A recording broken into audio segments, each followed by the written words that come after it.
আলহামদুলিল্লাহ। আজ আমি আপনাদেরকে আমার পেঁয়াজের জমি এবং আলের জমি আর মরিচের চারাগুলো দেখাবো। তো ভিডিওটি সম্পূর্ণ দেখবেন। একই জায়গায় আমি কতগুলো আবাদ করেছি তা আপনাদের মাঝে তুলে ধরছি। হ্যালো এভরিওয়ান, আসসালামু আলাইকুম। আশা করি সকলে ভালো আছেন। আজ সকালে আমি আমার পেঁয়াজ খেতে এসেছি, আপনাদেরকে দেখাবো। এবং আজ আমার মরিচের যে বীজগুলো ফেলানো হয়েছিল, ওই বীজগুলো আজ খড় দিয়ে ঢাকা ছিল, ওই খড়গুলো আমি উঠিয়ে দিব। এবং উঠানোর পরে চারাগুলো কেমন লাগতেছে আপনাদেরকে দেখাবো। কেমন চারা হলো তা আপনাদেরকে দেখানোর চেষ্টা করতেছি।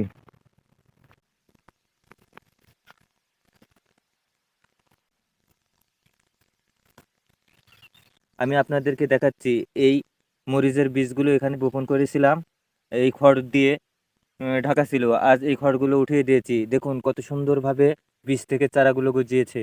আপনাদেরকে দেখানোর চেষ্টা করছি। আপনারা দেখতে পাচ্ছেন নাকি অনেক ছোট ছোট গাছ, সব এগুলো মরিচের মরিচের গাছ।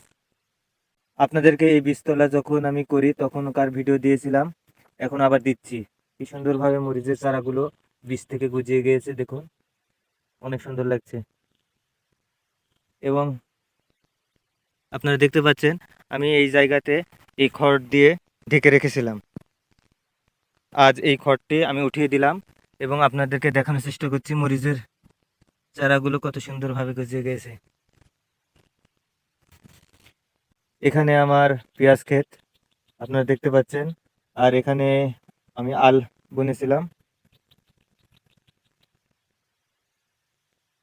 আপনাদেরকে দেখানোর চেষ্টা করতেছি। এগুলো সব মরিচের চারা।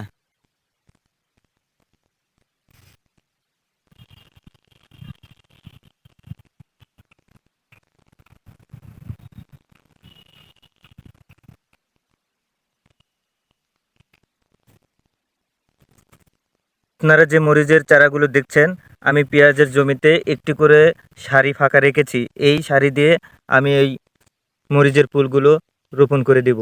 আপনারা দেখতে পাচ্ছেন দুইটা করে পেঁয়াজের বেড, তারপর একটি করে ফাঁকা, দুইটি করে পেঁয়াজের বেড এবং একটি করে ফাঁকা।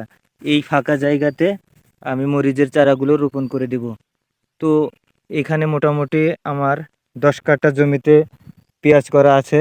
এই 10 কাঠা জমিতে আমি মরিচের জন্য সুন্দর করে জায়গা রেখেছি। আপনারা দেখতে পাচ্ছেন, আপনাদেরকে দেখানোর চেষ্টা করছি। সুন্দর করে মরিচের জন্য আমি একটি করে সারি ফাঁকা করে রেখেছি। ওই সারিতে আমি মরিচের চারাগুলো রোপণ করে দিব। তো এতক্ষণ আমার ভিডিও দেখার জন্য আপনাদেরকে অসংখ্য অসংখ্য ধন্যবাদ। সবাই ভালো থাকবেন, সুস্থ থাকবেন। আল্লাহ হাফেজ।